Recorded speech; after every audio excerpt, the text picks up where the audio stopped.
Halo, perkenalkan nama saya Hilmi Muhammad Jakwan, mahasiswa Teknik Informatika dari Universitas Teknologi Bandung.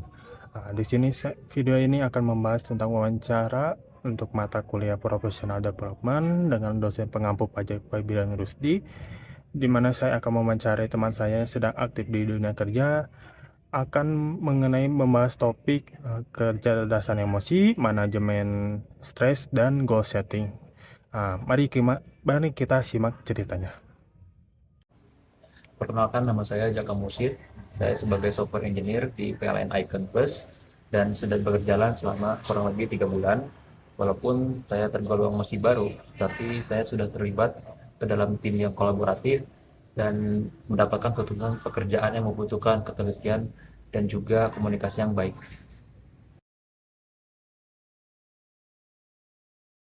Di awal bekerja, saya sempat merasakan tekanan karena harus beradaptasi cepat dengan sistem yang sudah berjalan lama, memahami alur bisnis, dan juga ritme kerja tim. Nah, di situ saya belajar mengenali emosi diri sendiri, seperti rasa cemas ketika belum paham alur sistem, rasa takut salah ketika akan melakukan perubahan code, dan rasa tidak enak ketika ingin bertanya kepada senior. Cara saya mengenali emosi tersebut biasanya dengan menyadari perubahan dalam diri saya. Misalnya saya merasa kurang fokus, kemudian selalu diam, dan saat itu saya tahu bahwa saya sedang berada dalam kondisi emosional yang masih belum stabil. Untuk mengendalikan emosi tersebut, saya biasanya melakukan beberapa hal. Misalnya yang pertama, saya berhenti sejenak dan mencoba menenangkan pikiran. Kemudian yang kedua, saya membiasakan diri untuk berpikir objektif dan saya sadar bahwa saya dalam fase belajar. Dan yang ketiga, saya mencoba memisahkan antara masalah teknis dengan masalah pribadi, sehingga tidak terbawa perasaan ketika ada revisi ataupun kritik terhadap pekerjaan saya.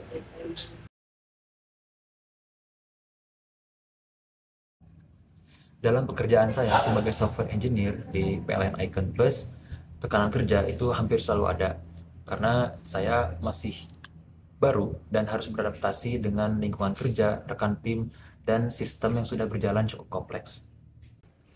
Tekanan yang paling sering saya temukan biasanya ketika saya menghadapi bug yang sulit ditemukan.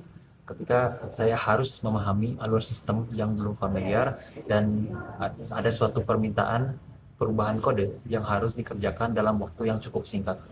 Dalam kondisi tersebut, saya menyadari bahwa stres bisa muncul bukan karena pekerjaannya, tetapi bagaimana cara kita memandang pekerjaan tersebut.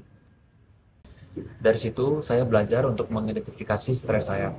Ada faktor internal seperti saya berkeinginan untuk cepat bisa, dan saya biasanya merasa takut dianggap tidak kompeten karena saya masih baru dalam lingkungan kerja tersebut.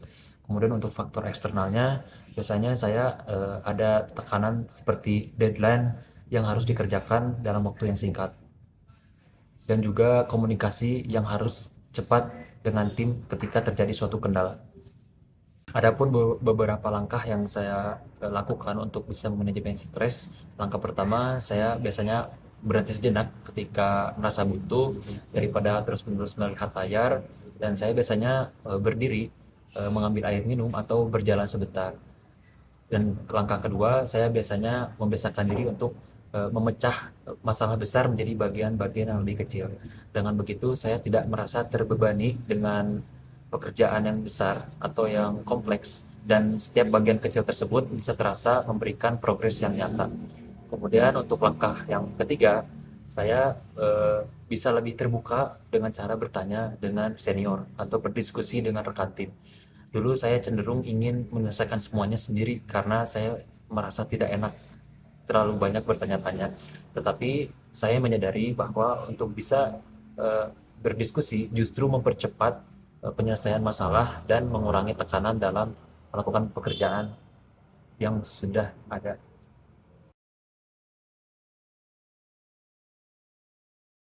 Di awal bekerja, saya tidak langsung memikirkan tujuan jangka panjang, tetapi fokus pertama saya justru bagaimana bisa beradaptasi dengan lingkungan kerja, memahami sistem yang ada, dan bisa menjalankan tugas dengan baik. Dari situ saya mulai belajar bahwa goal setting itu tidak selalu harus besar dahulu, tapi kita harus realistis untuk bisa menyelesaikan tujuan-tujuan kecil yang ada. Kemudian untuk tujuan jangka pendek, saya menetapkan target yang berkaitan langsung dengan pekerjaan sehari-hari. Misalnya, saya harus bisa memahami alur sistem yang sedang saya kerjakan sekarang, kemudian menguasai penggunaan framework yang sebelumnya belum pernah saya coba, dan saya harus bisa menyelesaikan task tanpa terlalu bergantung pada bantuan rekan tim. Kemudian saya mulai memikirkan tujuan jangka menengah. Dalam beberapa bulan ke depan, misalnya bulan ke-1 sampai bulan ke-3, saya ingin bisa lebih percaya diri dalam diskusi teknis, memahami arsitektur sistem, dan mulai berkontribusi tidak hanya pelaksanaan task saja, tapi juga bisa memberikan masukan ataupun solusi ke dalam tim.